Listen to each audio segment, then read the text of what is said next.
What if one of the most iconic figures in religious history never existed? For centuries, we've been told that Moses was real, a prophet, a lawgiver, a liberator chosen by God to lead a nation out of bondage and deliver divine commandments written in stone. His story is woven into the foundations of Judaism, Christianity, and Islam. He's appeared in sermons, classrooms, Hollywood epics, and children's books. But what if it's all fiction? No footprints in the desert, no Egyptian record of plagues or a mass slave uprising, no historical evidence of a man who supposedly split the sea, summoned miracles, and spoke directly to God. In this video, we're going to dismantle the legend of Moses, piece by piece. We'll examine the historical silence, the archaeological void, the contradictions within Scripture itself, and the uncanny similarities between Moses and older myths from Mesopotamia and Egypt. We're not here to disrespect tradition, we're here to challenge mythology disguised as history. And by the end, one thing will become clear: the story of Moses is not a biography. There is no historical figure of Moses, and no reason from archaeology or history to suppose any of the Exodus story is true, writes one journalist, summing up a growing scholarly consensus. This bold claim strikes at the heart of a saga celebrated by billions. The story of Moses, the prophet who defied pharaohs, parted a sea and led an enslaved people to freedom. How could such a foundational tale, immortalized in holy scriptures, epic films, and cultural memory, have no basis in fact?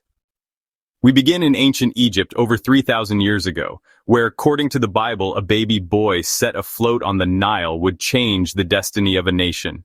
But as we retrace his supposed steps from Pharaoh's palace to the peak of Mount Sinai, we must be prepared to find nothing.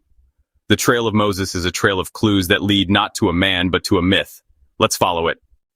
In art and film, Moses is often depicted as the infant drawn from the Nile by Pharaoh's daughter, raised in Egyptian luxury while carrying a secret destiny. The biblical book of Exodus introduces Moses with just such drama, a Hebrew baby saved from a royal decree of death.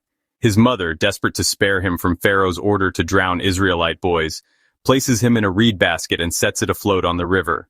The basket is found by the Egyptian princess, who pities the crying child and adopts him as her own, unknowingly hiring Moses' own biological mother as his nurse.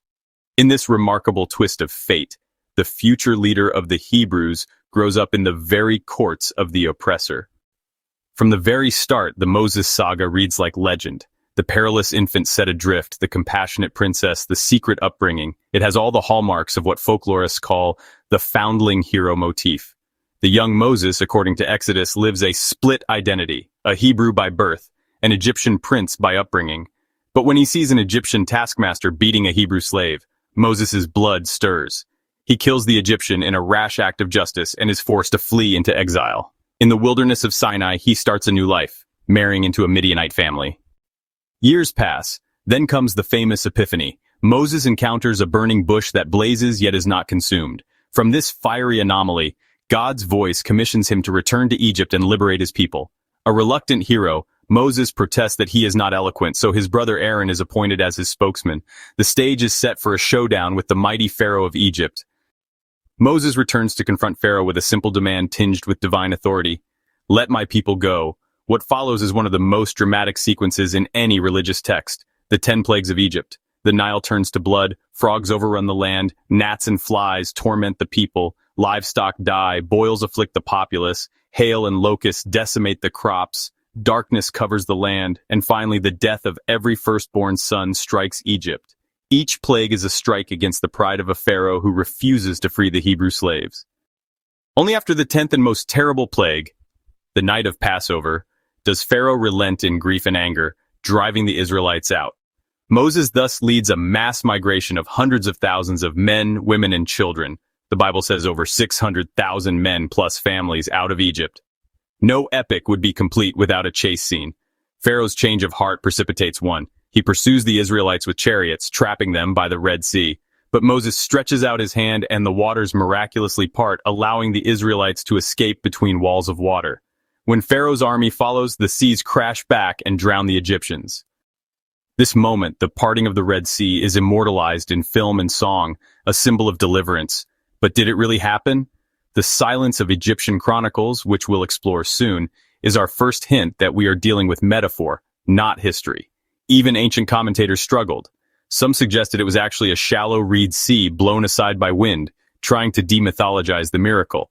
Ridley Scott's modern film depiction turned it into an earthquake-triggered tsunami. Yet outside of scripture and imaginative retellings, this event leaves no trace, a point we'll return to. According to the biblical account, the Israelites then trekked to Mount Sinai, where Moses received commandments and the law from God. Amid thunder and smoke atop the holy mountain, he spends 40 days and nights coming down with stone tablets inscribed by the finger of God. This is Moses, the law, moral and religious code that has echoed through Western civilization. The story doesn't end there. The Israelites, showing perhaps all too human fickleness, worship a golden calf in Moses' absence, prompting his fury and the smashing of the tablets. He intercedes with God to spare the people, carves new tablets, and the journey resumes. For 40 years, Moses leads the Israelites in the wilderness, a period of testing, rebellion, and revelation. He is their judge, prophet, and mediator. He strikes water from a rock, brings down manna from heaven, and lifts a bronze serpent to heal the sick. Yet he himself is destined never to enter the promised land because of one moment of anger. He struck a rock twice in frustration to draw water, betraying a lack of trust, as the story goes.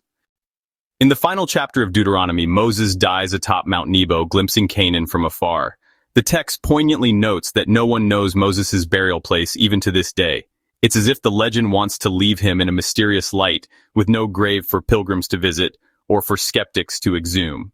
The biblical Moses is a figure of epic proportions, a prince-turned-fugitive, shepherd-turned-savior, lawgiver and nation-builder, a man who speaks face-to-face with God. A tale so impactful should have left some mark in the records of Egypt or in the archaeological footprint of the Sinai Desert and Canaan. We should find clues of plagues and exodus in Egyptian texts, traces of a large nomadic encampment in Sinai, signs of a sudden cultural intrusion into Canaan. We should be able to corroborate at least parts of this dramatic tale. Do we? The startling answer is, we do not. As archaeologist Philip Davies quipped, Moses himself has about as much historic reality as King Arthur. To understand why he said that, we must leave the realm of scripture and turn to history and archaeology, where Moses, if he existed, ought to be found. One of the first places to look for Moses outside the Bible is in the records of ancient Egypt. After all, if the Exodus happened as described, it would have been a cataclysmic event for Egypt, a massive slave population, allegedly on the order of 2 million people, including women and children, disappearing overnight, preceded by plagues that devastated the land and the death of Egypt's firstborn. Surely, one might think, the proud Egyptian civilization would have noted something, if not the plagues, which would be embarrassing to record, then perhaps the loss of so many slaves or an economic crisis. Yet in the voluminous hieroglyphic inscriptions and papyri that survive from the New Kingdom period, the era traditionally aligned with Moses, either the 15th or 13th century BCE, there is not a single mention of Moses or of an Israelite people sojourning in Egypt or of dramatic plagues that emptied the land. The silence is deafening. Egyptian scribes recorded everything from royal decrees to religious hymns to tales of victories in battle. We have detailed inscriptions of pharaohs bragging about their building projects and military conquests. We have administrative records listing slaves and their rations, even mundane documents about tomb workers' strikes, but nowhere do we find an account of a foreign population of slaves banding together and leaving en masse. As Professor Leon Levine of Hebrew University notes, there is no reference in Egyptian sources to Israel's sojourn in that country, and the evidence that does exist is negligible and indirect. A few artifacts show that people with Semitic names lived in Egypt. For example, Egyptian records mention Semitic slaves or workers in the Delta, and some Egyptian personal names like Moses or Aaron have Egyptian etymologies. But Levine rightly concludes, the few indirect pieces of evidence, like the use of Egyptian names, are far from adequate to corroborate the historicity of the biblical account. In other words, having a Hebrew hero with an Egyptian name is no proof he existed. It merely shows that the biblical writers knew that Egyptian names were plausible for someone in that era, much as a novelist today might give a character a convincing foreign name. What about the Pharaoh of the Exodus? The Bible pointedly never names him, he's just Pharaoh.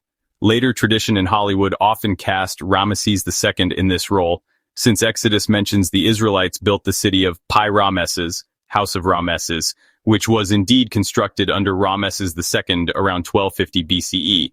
If that's the case, one might expect some hint in Ramesses' monumental inscriptions that a slave force he had employed somehow escaped. Instead, Ramesses II's inscriptions at places like Abu Simbel and Thebes boast of his victories, like the Battle of Kadesh against the Hittites, and list the temples and cities he built, including Pi-Ramesses, with no hint of disruption. His son Merneptah, who ruled around 1210 BCE, left a famous stele, an inscribed stone monument, which actually contains the earliest known mention of Israel in any ancient record. But it's not about Israel leaving Egypt, quite the opposite. The Merneptah stele, dated around 1208 BCE, is a victory hymn from Merneptah's campaign in Canaan. It declares Israel is laid waste, his seed is no more. This tells us that by the late 13th century BCE, a people called Israel was present in Canaan, not in Egypt. Merneptah brags that he defeated them along with other Canaanite city-states. If those Israelites had recently escaped from Egypt under Moses, it's curious that Egyptian records only mention encountering them in Canaan as enemies to be subdued, with no reference to their dramatic departure from Egypt earlier. The stele treats Israel as just another foreign people in Canaan. Apologists often counter that Egyptians would be unlikely to record an event that humiliated them, like a defeat by slaves or disasters sent by a foreign god. It's true that ancient rulers tended to spin history in their favor. However, even if official propaganda ignored the Exodus, we might expect some echo of it in private records or later collective memory outside the Bible. We have Egyptian papyri that lament periods of chaos. For instance, the Admonitions of Ippur, a poem which describes a time when the Nile turned to blood, servants ran away, and darkness reigned. But Egyptologists have firmly dated Ippur's text to an earlier period, likely the Second Intermediate Period, many centuries before any plausible Exodus date, and interpret it as a poetic description of general calamity or a social upheaval, not a factual report. The parallels to Exodus plagues are superficial at best and likely coincidental or due to common literary themes of chaos. As one scholar bluntly put it, the Ippur papyrus only provides support for the Exodus tradition if one is woefully ignorant of broader Egyptian literature and history. In short, it's not the smoking gun Exodus proponents hoped for. Consider the magnitude of what the Exodus story claims. Egypt, the superpower of its day, was supposedly devastated by 10 sequential disasters. Its river, the lifeblood of the kingdom, became undrinkable. Its crops and livestock were destroyed, leading to famine. An entire generation of its firstborn, from noble families to commoners, died in one night. Then its slave labor force, which the Bible numbers in the hundreds of thousands, marched out. And if that weren't enough, the pharaoh's elite chariot corps perished in the sea. Yet none of Egypt's neighbors mention taking advantage of a weakened Egypt. None of Egypt's records mention a sudden collapse or loss. On the contrary, Egyptian civilization continued robustly in the supposed time after the Exodus. The successor of the pharaoh of the Exodus, whether it was Ramesses or another, did not lose control of Canaan immediately. Egyptian influence in Canaan persisted well into the 12th century BCE, as evidenced by Egyptian garrisons and artifacts found there. So how could Egypt retain an empire in Canaan if its army had been drowned and its economy ruined? The lack of any acknowledgement of nationwide trauma in Egyptian sources is a powerful argument that the biblical plagues and mass exodus did not occur as written. It's also worth noting what the Bible doesn't claim about the Israelites in Egypt. Contrary to popular misconception, the Israelites aren't said to have built the pyramids. Those were built around 2500 BCE, long before Moses. Even the biblical timeline would place Joseph and his brothers in Egypt much later. The slaves in Exodus are said to build the store cities of Pithom and Ramses in the Nile Delta. Archaeology has identified Ramses as Pi-Ramesses, which is modern Qantir, and possibly Pithom as a site in the eastern delta. These were indeed built with brick by slave labor under the pharaohs of the 19th dynasty. Egyptian records detail their construction, mentioning Semitic slaves often called apiru or other terms making bricks. In fact, tomb paintings like that of Rekhmir show foreigners mud brick making under overseers, which evokes the Exodus description of Hebrews making bricks with straw. This is real evidence that the biblical writers drew on genuine Egyptian motifs. The oppression of Semitic workers in Egypt was a historical reality. But here's the key point. Evidence of Semitic slaves in Egypt is not evidence of the Exodus. It's evidence that later Israelite storytellers knew their ancestors had some connection to Egypt or that forced labor was part of their ancestral memory. It lends authentic detail to the setup of the story, much as a historical novel might correctly describe ancient brickmaking. but it does not prove that those slaves left in a sudden exodus under a leader named Moses. In fact, modern historians and archaeologists suspect that the Exodus story was largely shaped in the first millennium BCE, centuries after the supposed events, by Israelites who perhaps had distant memories of Egypt. They may have known of the Hyksos, a Semitic people who did rule the Nile Delta and were expelled by Pharaoh Ahmose I around 1550 BCE, or they heard Egyptian tales of chaos and plagues from periods long past. These memories could have been refracted and woven into the narrative of a single dramatic escape. As Cambridge archaeologist Cyprian Broodbank observed, the Exodus is likely at best a refracted folk memory of earlier expulsions of Levantine people from Egypt. In other words, maybe something vaguely like it happened. Not divine plagues and parted seas, but perhaps groups of Semitic people left Egypt at various times, and those memories converged into the legend of Moses. Even the name Moses is Egyptian, from Mos meaning born of, as in names like Amosi Thutmose, which suggests the story has an Egyptian setting indeed. But having an Egyptian name in a legend doesn't make the character real, it just adds a touch of realism. Jan Assmann, a renowned Egyptologist, makes a perceptive distinction. Moses is a figure of memory, not of history, whereas Akhenaten, the pharaoh who pioneered monotheism, is a figure of history, but not of memory. Akhenaten's revolutionary monotheism in the 14th century BCE was erased damnatio memoriae by later Egyptians, but rediscovered by modern archaeology. Moses' monotheism, by contrast, is a cultural memory treasured in religious tradition, but when we go looking for him in historical records, he vanishes. The conclusion drawn by most modern scholars is sobering. The Exodus, as described in the Bible, did not happen. As the respected archaeologist William Dever flatly states, the overwhelming scholarly consensus today is that Moses is a mythical figure.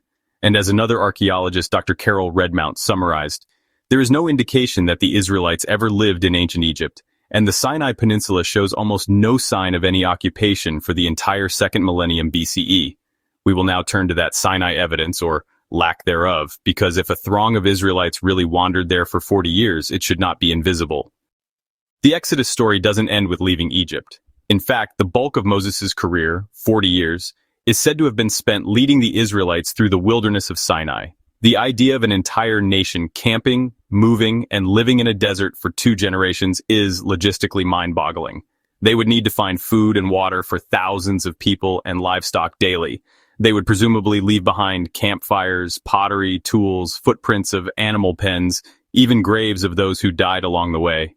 Yet, extensive archaeological surveys of the Sinai Peninsula and Negev Desert have turned up no evidence of a large population of fleeing slaves or any distinct Israelite presence during the time in question. For decades, archaeologists, including Israeli teams with a keen interest in their own heritage, have scoured the traditional route of the Exodus. They've identified many of the sites named in the Bible. For example, Kadesh Barnea, where the Israelites supposedly stayed for 38 of the 40 years, has been excavated. What did they find? Nothing from the late Bronze Age, around 1500 to 1200 BCE, indicating a settlement or encampment. Kadesh Barnea, modern Ain Kudeirat, was uninhabited until much later. If hundreds of thousands of people camped there for years, we'd expect to find at least some shards of pottery or remnants of encampment. Ancient people, even nomads, made pottery, lost jewelry, discarded animal bones. The site is bare of such debris from Moses' time. Carol Redmount wasn't exaggerating when she said the Sinai shows almost no sign of any occupation for the entire second millennium BCE, the period roughly corresponding to the traditional era of Moses. The Sinai Desert, stark and vast, bears no scars from the passage of a nation. As one archaeologist famously remarked, if an army of 600,000 men, plus families, marched and camped in the Sinai for 40 years, they would have left behind a trail of artifacts 10 miles wide.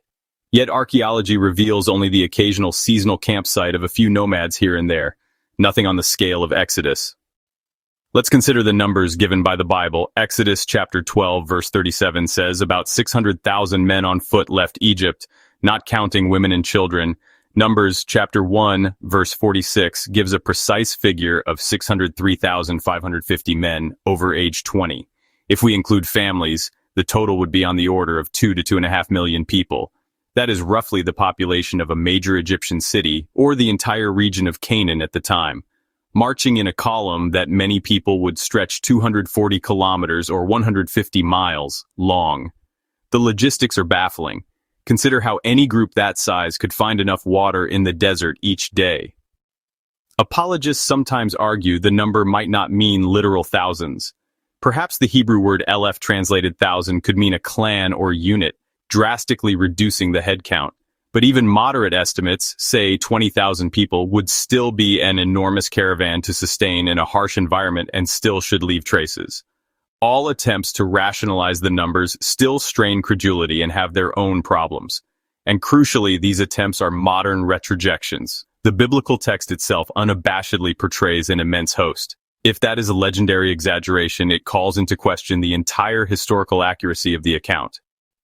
Archaeologists have systematically surveyed areas like the central Sinai routes and the region around the traditional Mount Sinai, Jebel Musa in southern Sinai, as well as alternative routes proposed. Some suggest a route via northern Sinai, or that Red Sea was a marshy lake. None of these efforts have yielded evidence of a mass migration. No mass graves, no large distributed campsites, no distinctive Israelite artifacts. We do find evidence of other events. For instance, Egyptian inscriptions on rocks in Sinai attest to Egyptian mining expeditions for turquoise and copper at Serabit el-Qadim during the Bronze Age. Those miners left inscriptions and pottery fragments. Comparatively, a whole nation's worth of camps would have left much more, yet there is nothing to show.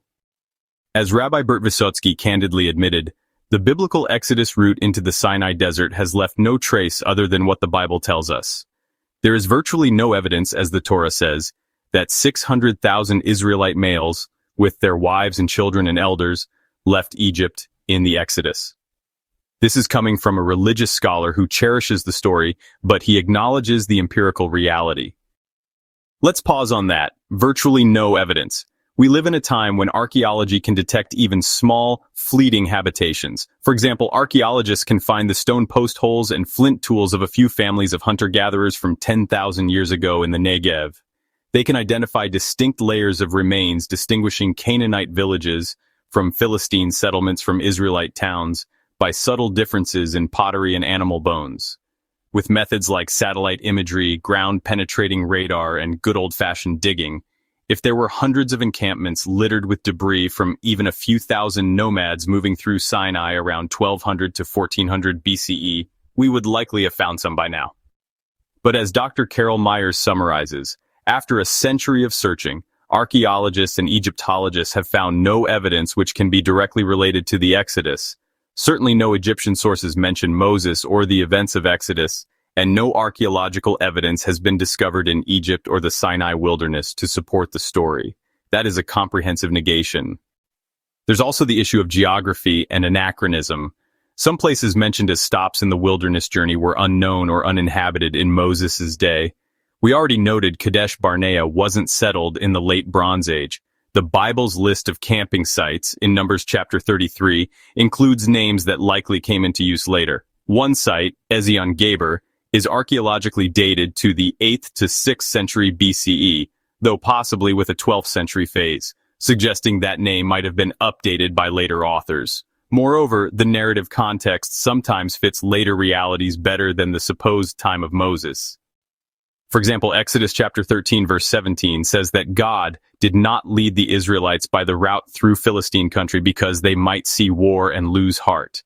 But in, say, 1440 or 1250 BCE, two common proposed dates for the Exodus, the Philistines had not yet settled the coastal region in force. They arrived around 1200 BCE. There wouldn't have been a Philistine way in Moses' time, whereas in the 7th to 6th centuries BCE, when many scholars believed the Torah was compiled, the Philistines were well-known inhabitants of that area. Likewise, Exodus portrays Pharaoh worrying that the Israelites might ally with foreign invaders, as mentioned in Exodus chapter 1, verse 10. In the late Bronze Age, Egypt controlled Canaan tightly and faced no major threat from the northeast. Canaan was essentially Egyptian territory. Only much later in the first millennium did Egypt fear invasions from empires like Assyria or Persia coming through Palestine. These contextual clues hint that the story was shaped against a backdrop that made sense to writers in a later era, not to someone who lived through events in the late Bronze Age. Another glaring anachronism is the use of camels, Exodus 9 verse 3, includes camels among Egyptian livestock affected by a plague. However, camels were not common domestic animals in Egypt or the Levant until the very end of the second millennium or later. Camels became widespread in the Near East around the 10th century BCE. Finding camels in a story set in 1500 to 1200 BCE is like finding colonial American characters driving cars, a subtle hint of a storyteller living in a later period retrojecting their reality back in time. The cumulative effect of all this. Archaeology and historical geography strongly suggest that the Exodus narrative was written or edited many centuries after the purported events, by people who may have known bits of history but largely were creating a national epic. As Israel Finkelstein and Neil Silberman famously wrote in The Bible Unearthed, after reviewing the lack of evidence for Exodus and conquest, the Exodus story does not represent a specific historical moment. Instead, it seems to be a foundation myth of the Israelite people. This doesn't mean it was concocted from thin air. Like many myths, it likely blends various memories, experiences, and symbolic themes. We've touched on how Egyptian and desert details in the story show familiarity with real settings, but those details alone don't make it true, they just make it plausible to ancient listeners. The story was perhaps intended less as a history lesson and more as a theological and cultural narrative explaining who the Israelites were, people delivered by their God from slavery, bound to him by a covenant and forged in hardship into a nation. It's a powerful identity-shaping tale, but as far as we can tell, not a report of literal events. If Moses didn't exist, then who brought Israel its laws and religion? The simplest answer is many people over many centuries. The idea that a single figure authored all the laws and wrote the first 5 books of the Bible, the Torah, is not supported by the text itself, which shows signs of composite authorship. As early as the 19th century, scholars of the documentary hypothesis noticed doublets and contradictions in the Torah that suggested multiple sources. For example, sometimes Moses' father-in-law is named Reuel, other times Jethro. Mount Sinai is sometimes called Horeb, and 2 versions of water from rock miracles occur in Exodus 17 and Numbers 20 at different locations with different outcomes. One account says the Israelites encountered quail and manna, as in Exodus chapter 16, while another account in Numbers chapter 11 gives a different story about quail. The 10 Commandments appear twice with slight differences in Exodus chapter 20 and Deuteronomy chapter 5. These are clues that the Moses story was woven together from several traditions long after the supposed time of Moses, by editors who sometimes left the seams visible. Modern biblical scholarship generally dates these sources to the first millennium BCE, for example, a Yahwist source in the 9th century, an Elohist perhaps in the 8th, Deuteronomy in the 7th, and a priestly source during or after the Babylonian exile in the 6th to 5th century. This means the narrative of Moses reached the form we have now, at least 600 to 800 years after any possible historical Moses would have lived. In that span of time, legend can grow exponentially. Think of how the figure of King Arthur just 1500 years ago accumulated mythic accretions, dragons, wizards, magic swords, within a few centuries. For Moses, we see a similar legendary layering, except that we don't even have a core historical figure we can confidently identify. As Dever said, Moses is mythical, a collective creation rather than an individual recalled by reliable memory. Before we declare the case closed, we must consider one more dimension: comparative mythology. Many elements of Moses' story have uncanny parallels in older tales from the ancient Near East. These suggest that the storytellers who shaped his legend drew on well-known motifs and perhaps specific stories from surrounding cultures. We've already mentioned a few, like the baby in the river and receiving laws on a mountain. Let's now delve into those parallels. They will show just how unoriginal in a sense the Moses saga is. Far from being a unique, divinely dictated history, the Exodus narrative appears to be a tapestry woven from the cultural heritage of the region. Long before the Hebrews told of Moses' birth, another story of a foundling baby set adrift on a river was cherished in Mesopotamia. That is the legend of Sargon of Akkad, a famous king who ruled around 2300 BCE over a millennium before any plausible date for Moses.